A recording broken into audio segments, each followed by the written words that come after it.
Hello, my fellow comic book collectors. This is part 2 of my Q&A video that I do on a weekly basis. So normally I don't usually do it as a 2-part thing, but I just wanted to break it up so that everyone gets to watch the whole thing, hopefully, because I really put a lot of effort into these shows, and I really want people to watch the whole thing. And if I figured if it's too long, maybe people won't watch it, so I kind of want to have it where it's, a little bit more bite-sized.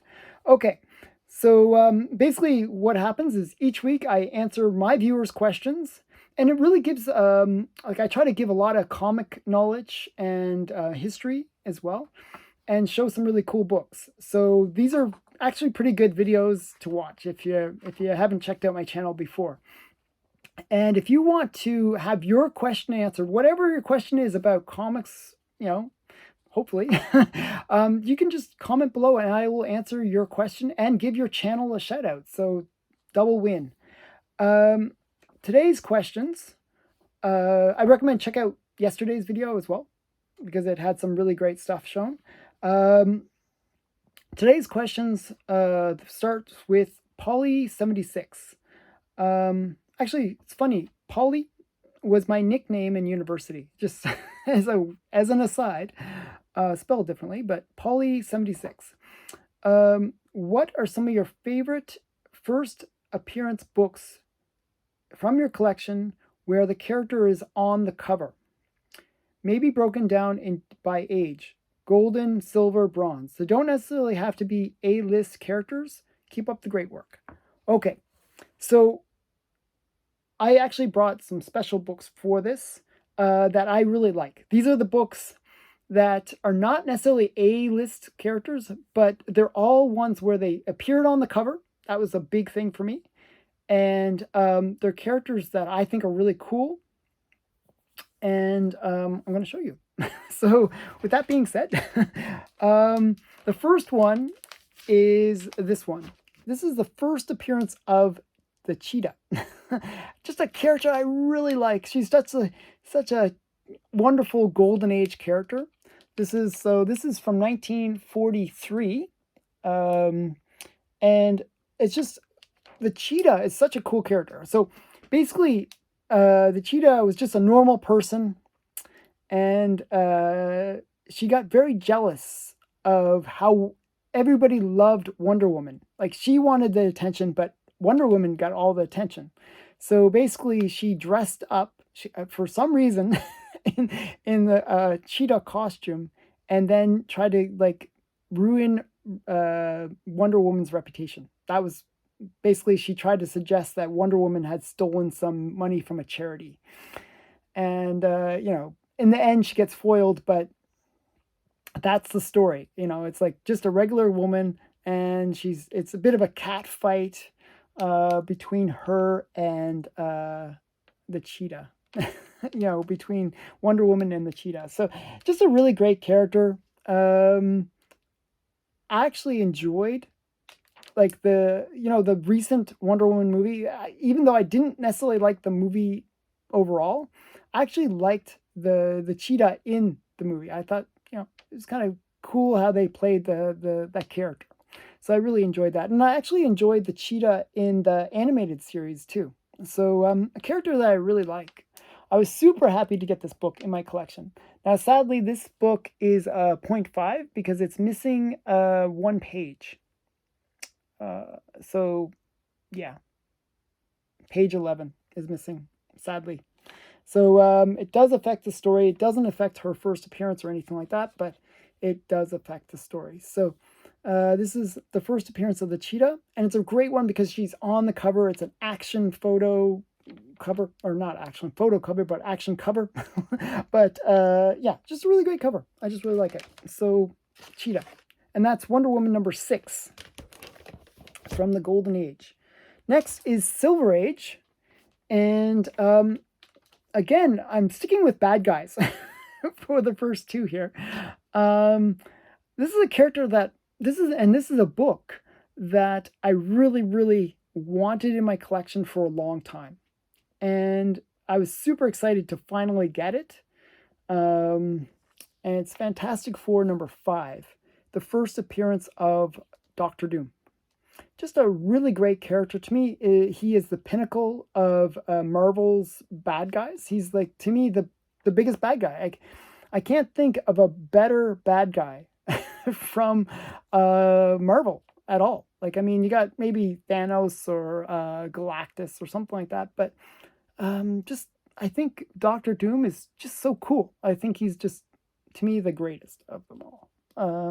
For Marvel, I would say Joker is better as a villain, but in terms of Marvel, I think Doctor Doom. So I was super excited to get this book. It's a really great cover. It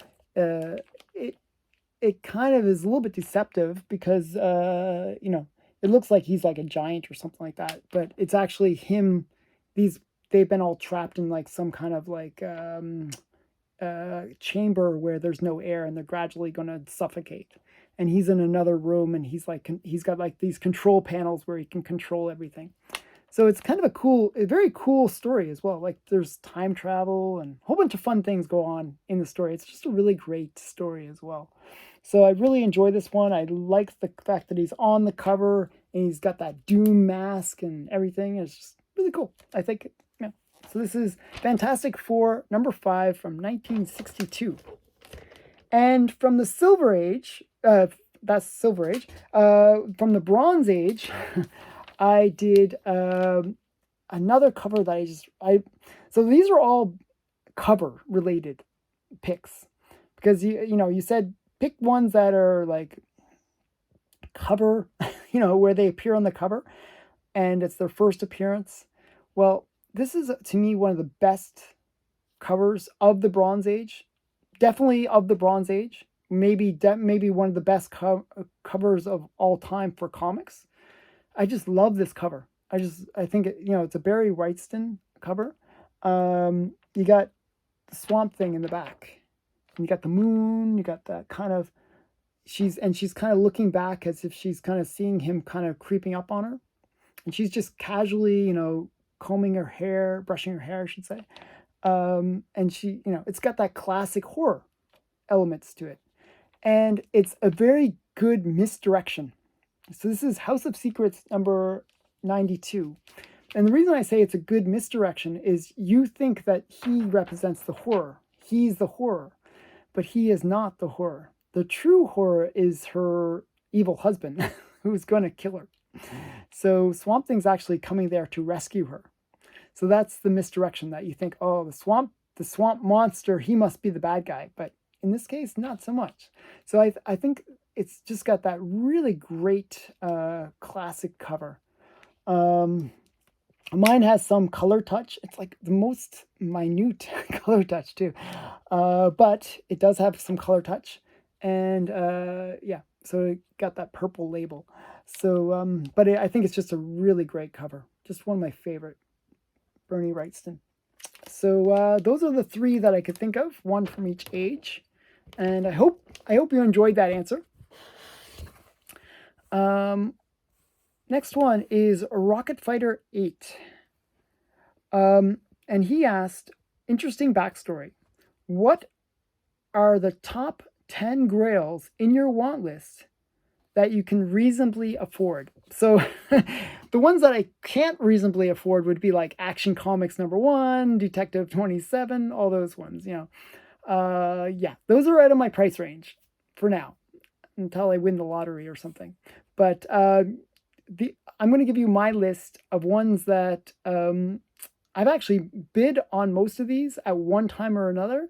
Always lost, but they're all ones that are in that kind of range of comics that I could possibly afford if I kind of, do it in payments, or some of them are like a bit more expensive, but they're all, the big comics that I really want.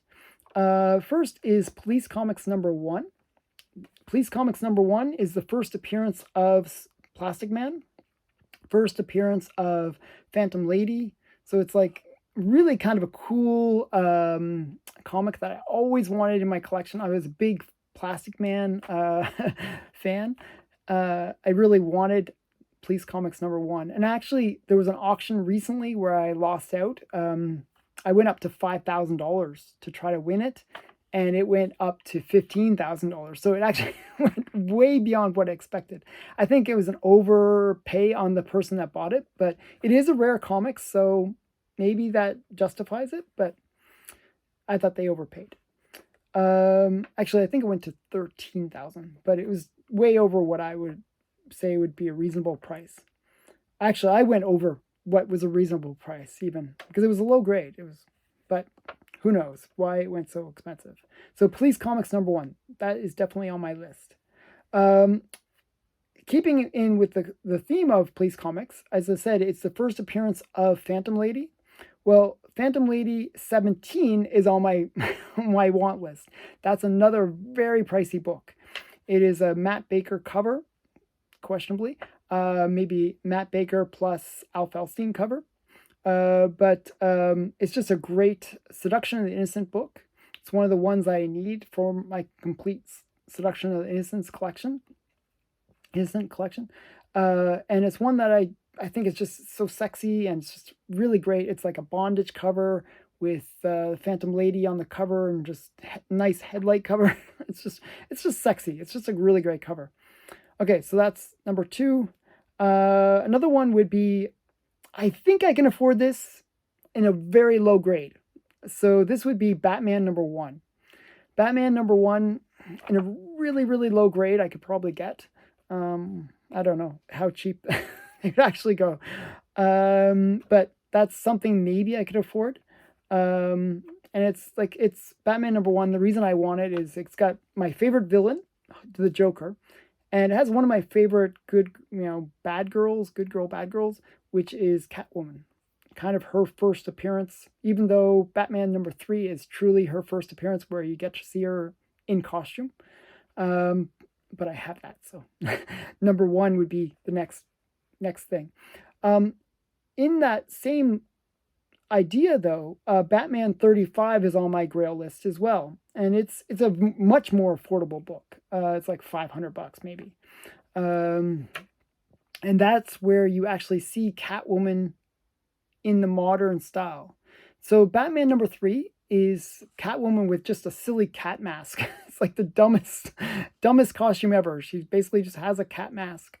And Batman 35 is more like the modern age where we see her in her little sexy, purple suit. So that's the one I really would like to get. So Batman 35 is definitely on my want list for Grails. Next would be Jumbo #1. Now, Jumbo Comics #1 is the first appearance of Sheena. And I've actually been negotiating with somebody to try to get that book.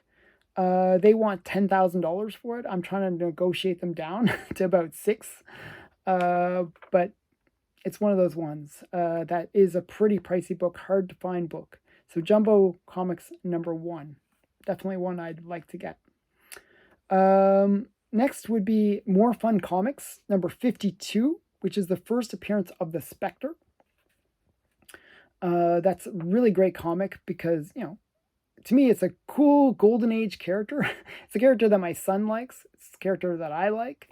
I just think it's a really cool Golden Age character.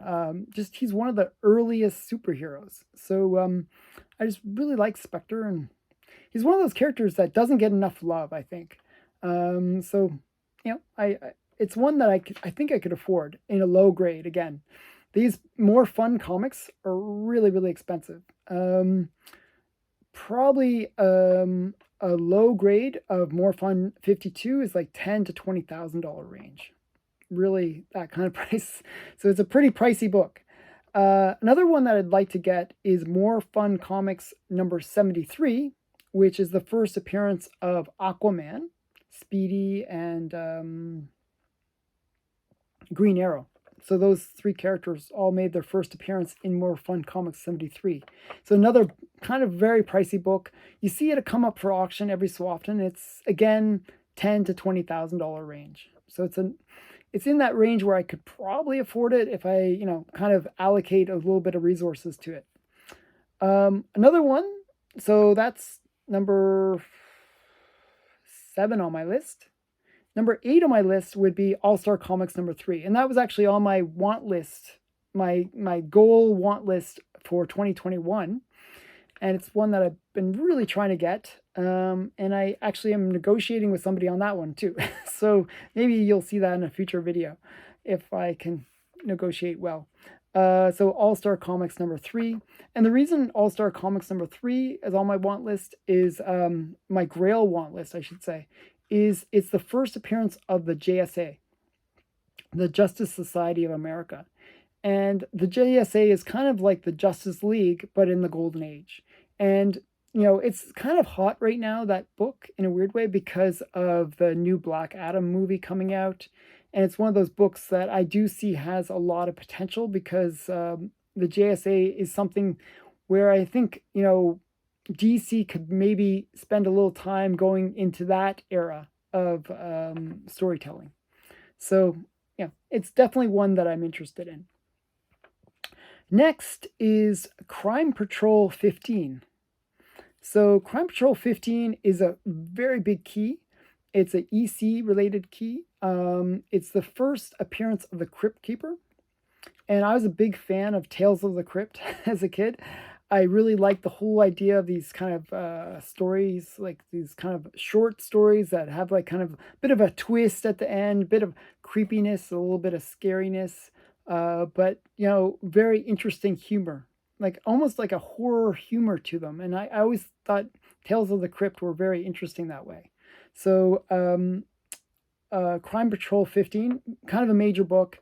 That's like a $5,000 book in like what I've seen in terms of the sales for it. The next one would be, and my 10th on my list is Teenage Mutant Ninja Turtles number 1. So Teenage Mutant Ninja Turtles number 1 is a big book. I would probably go for a mid-range comic. It's the first Ninja Turtles. It's going to be, it's a pretty pricey book. Usually it's in that $10,000 range, even for mid-grade.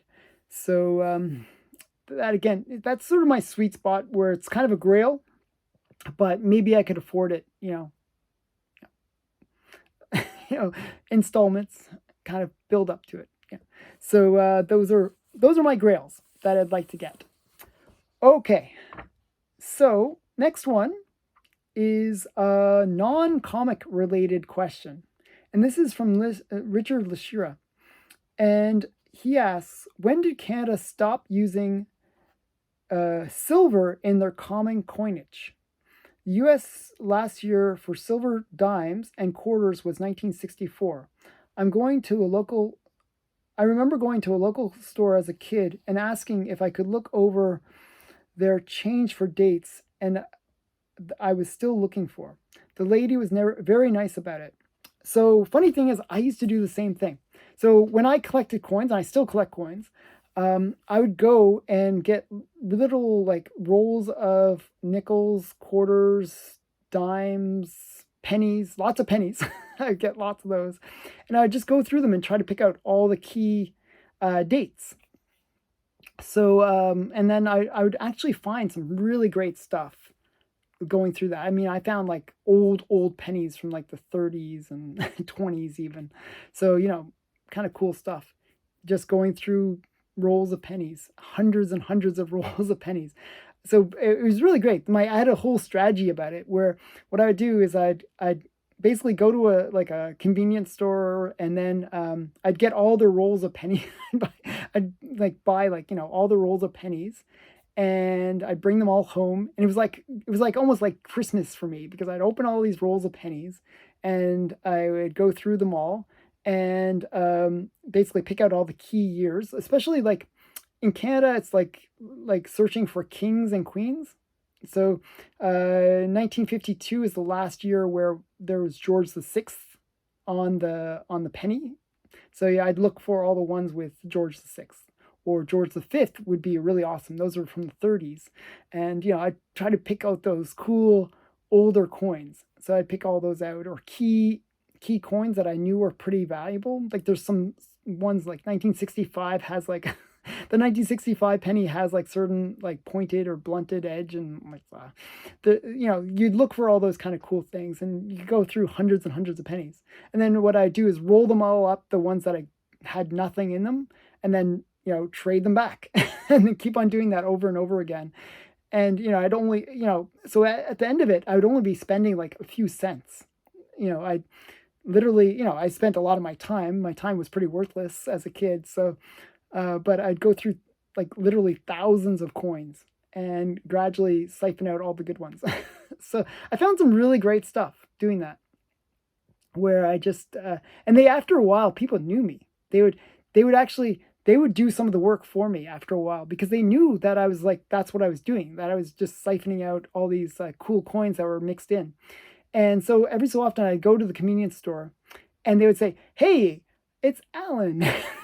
We found this really cool coin or this old bill that you might like." And they would literally sell it to me for the price, the value of the coin. So if it's a penny, I'd pay a penny and it might be worth like $10, $20. It was pretty cool.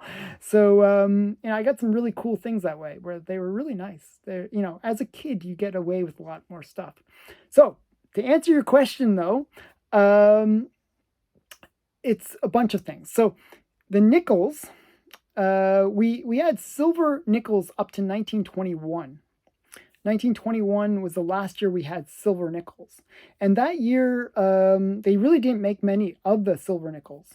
And when people heard that it was the last year for silver nickels, the ones that did come out were melted down pretty quick, because people were trying to store up all the silver. And it was the last year for silver nickels, so they basically took all the silver nickels and melted them down. So as a result, the 1921 nickel, Canadian nickel, or not nickel, but silver coin, is actually very rare. It's considered to be one of the rarest Canadian coins. And you can expect to pay anywhere from $20,000 plus for that coin. It's a very, very pricey coin. It's one that, in terms of grails, it is one of my grail coins that I'm looking for, that I would love to have in my collection. 1921 silver nickel. It's the last silver nickel. Or silver. Why do I say nickel? I'm just so used to saying 5-cent coin. Okay, 5-cent coin.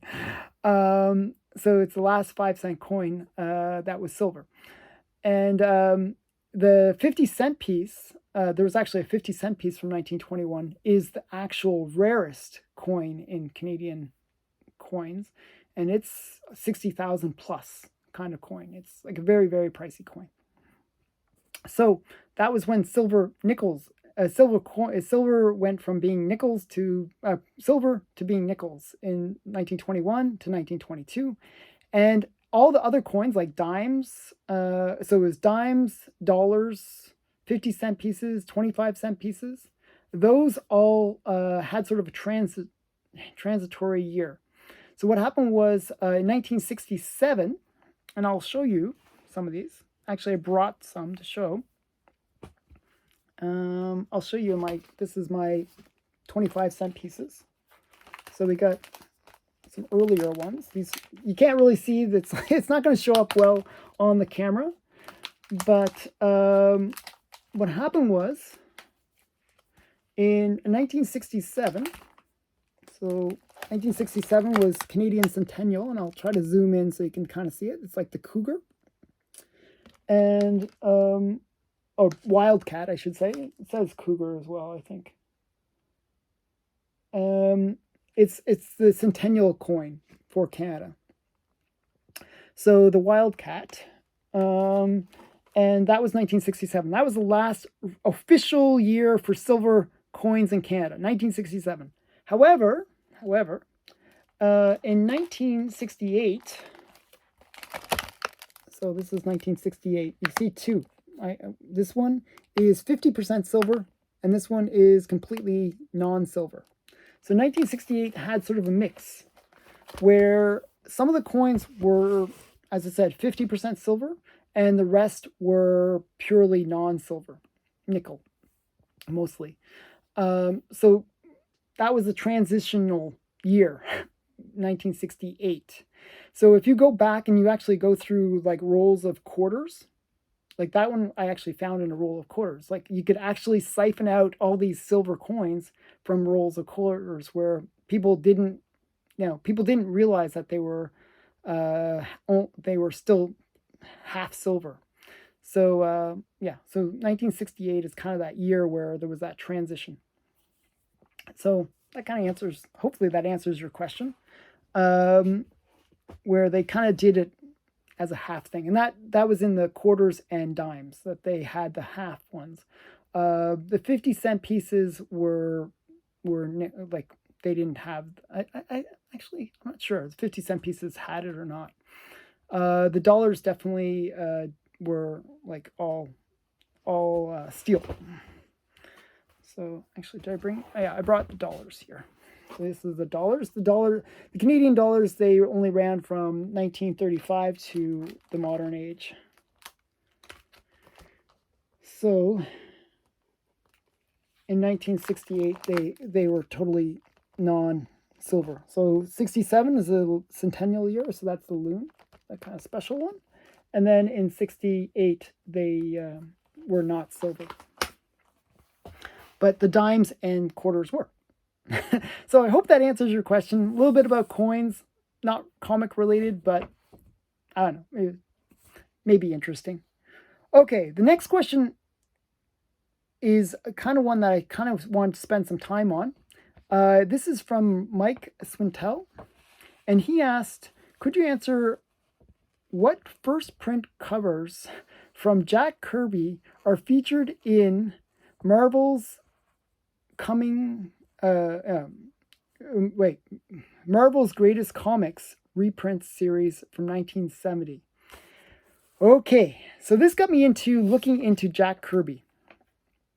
Okay, so Jack Kirby did the covers for most of the Marvel's Greatest Comics, okay? Which ran from issues number 1 to 96, okay? So basically, they were reprints of like Fantastic Four mainly, and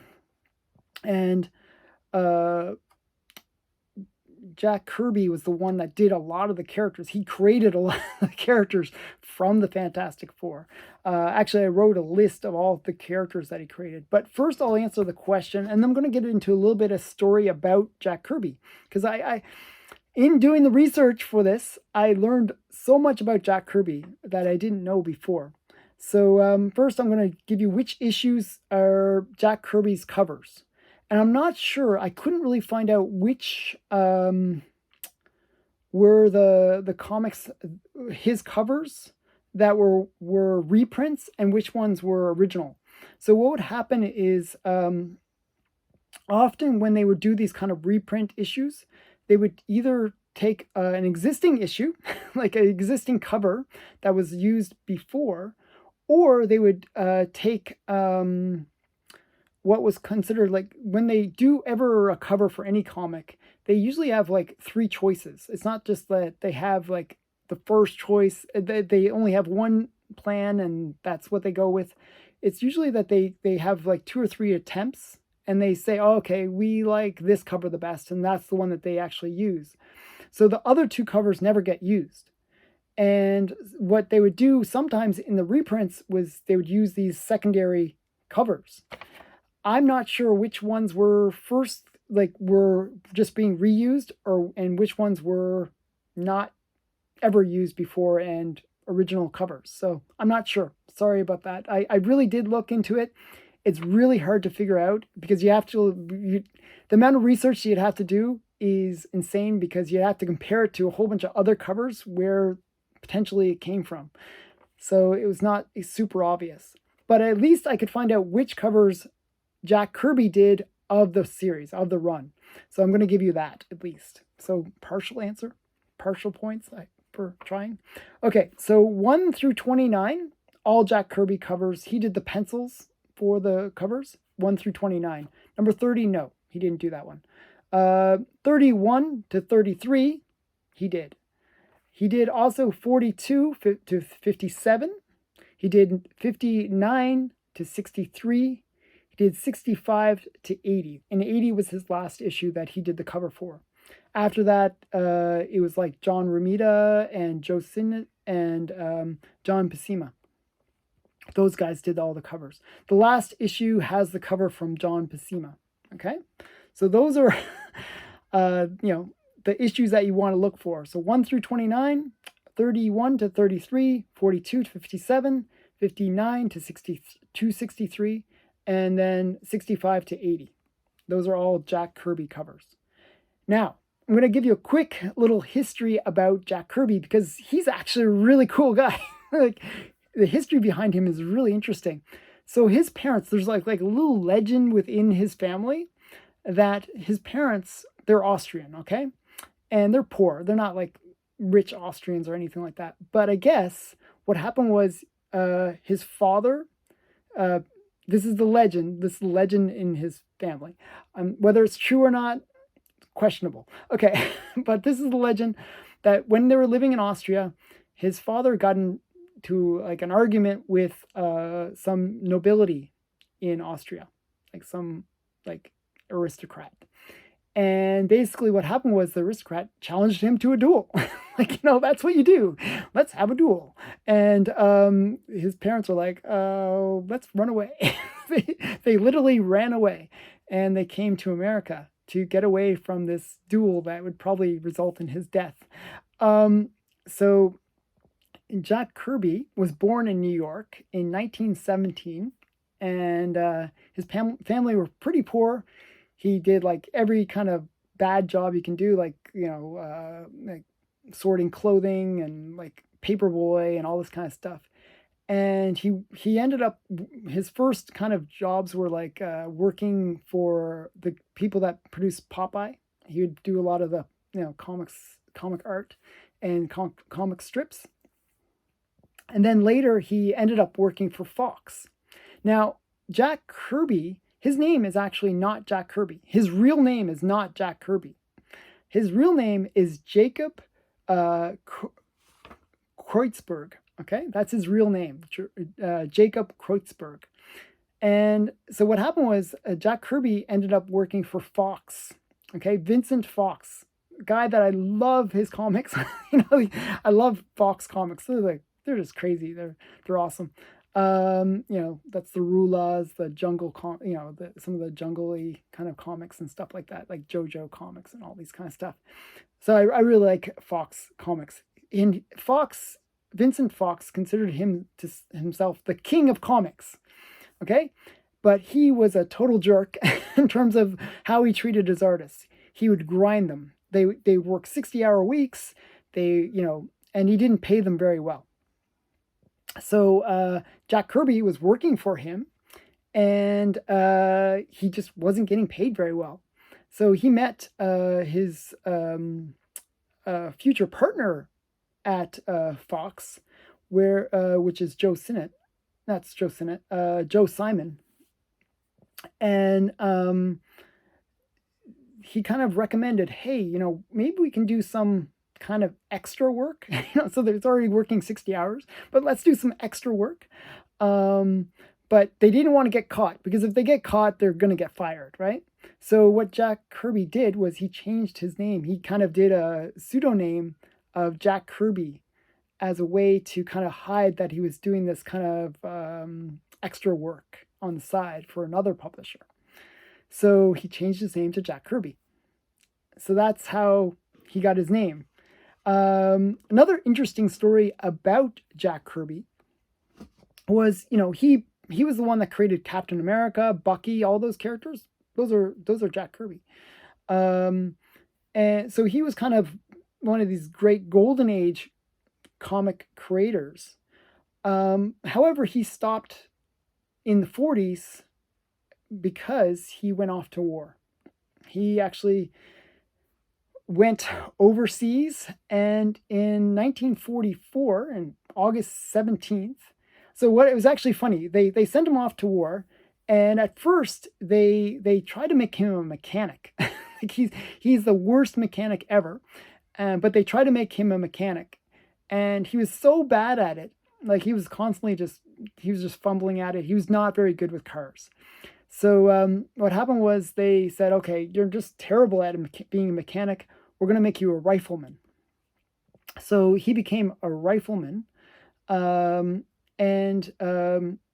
August 17th, 1944, he was involved with in a very famous battle in Belgium called the Battle for Bastogne. And it was basically a battle where it was brutal. It was just this brutal battle.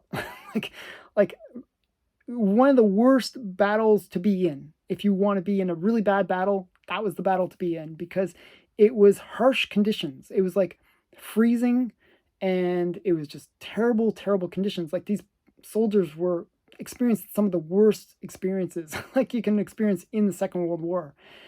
And he was there. He was in it. He was, rifleman in that war, that battle, I should say. And so after the battle was over, he went to France, and he went into the hospital because he was just destroyed by that battle. And he was very touch and go. He could have died. And the doctors there were debating about whether they should amputate his legs from frostbite. His legs were that destroyed from the weather conditions. And they decided not to amputate both of his legs. They were debating about amputating both of his legs. And he got better. So he was able to walk. And he was able to, kind of survive that. But he was really affected by the battles. And he said that even up till the day that he died, he would, have a lot of nightmares about the things that he experienced during the war. So kind of a major kind of point in his life. But he was awarded 2 awards for that battle. He got the Battle Infantry Badge and also the Bronze Battle Star. So kind of cool. Now, one other great thing about Jack Kirby is the number of characters he was involved with creating or co-creating. And they include, as I said, Captain America, Bucky, Red Skull. Those are his Golden Age ones. Mr. Miracle, Bronze Age. But he also created Nick Fury, Adam Warlock, Beast, Wasp, Hank Pym, so Ant-Man, Jean Grey, Wanda, Scarlet Witch, Hulk, Iron Man, Thor, Doctor Doom, Darkseid, Reed Richards, Human Torch, Galactus, Silver Surfer. So actually I brought, just to show you some of the characters that he created. He created Hela. This is another Jack Kirby creation. This is actually a Jack Kirby cover. So I wanted to show a little bit of Jack Kirby. So this is Jack Kirby. This is Thor number 150. Just a really great Hela cover. This one I really like. And he also created a very famous character, Black Panther. So this is Fantastic Four number 52. He also created Kang the Conqueror, which I didn't bring. But I brought another one of his more famous characters, Silver Surfer and Galactus, both created by Jack Kirby. And these are all Jack Kirby covers. So just a really great artist, and just one that I figured I'd do a little bit of a deeper dive on. Okay, so that's that question. And there's 2 more questions to go. Okay, and this is from Comic Mag Musings. Okay, Mighty Maple Leaf, are there any EC titles that you're interested in trying to collect the full run? The short answer is all of them. I actually really like EC comics. However, I'm limited in terms of what I can buy. The big one that I'd really want to focus on, and if I'm going to do focus on EC collecting, I've been sort of a little bit hesitant about buying EC because they're so expensive. They're very common, but they're pretty expensive. And I've been sort of devoting my time to other things But one collection that I would like to get into and start focusing on would be Tales of the Crypt. To me, that is like the kind of coolest of the EC titles, just because I was a big Tales of the Crypt fan when I was a kid. I just really liked the movies and I really liked that whole storytelling. So, but I figured I'd show you some EC books. I just brought a couple. And these are ones that I think are also really great. Weird Science. So this is Weird Science number 16. Just a really great Wally Wood cover. Thought that was really great. Another one I'd really like to get the series collection for is Shock Suspense Stories. Just really enjoy this, like these covers from this series. Just really awesome. I just really love them. I picked this one up just because I thought it was such a great cover. It's pure cover buy that I picked this one up. I just really like it. And it shot up afterwards. It was really fortunate that I bought it when I did. So I got it actually at a good price. So just a really great book. Shock Suspense Stories number 6. And yeah, so I'm a big fan of EC, and I'd probably like to get more in my collection. I have maybe about 30 EC books in my collection, 30, 40 maybe, depending. Like there's a lot, but most of them are in the weird science kind of genre. But I have like Haunt of Fear, Weird Fantasy. I'm just looking at the ones behind me even. What else? And then Crime Suspense Stories. So I have a bunch, and I have a lot more actually other places. But it's something that I'm gradually getting more of, and I am a big fan of EC. It's just one of those things that I'm slowly building towards rather than putting as much focus on it. I have actually another Weird Fantasy. I've shown this one many times before. And it's just Weird Fantasy number 18. This is just a really great story. I just really love this comic. So, Weird Fantasy 18. But yeah, so those are some of the ones.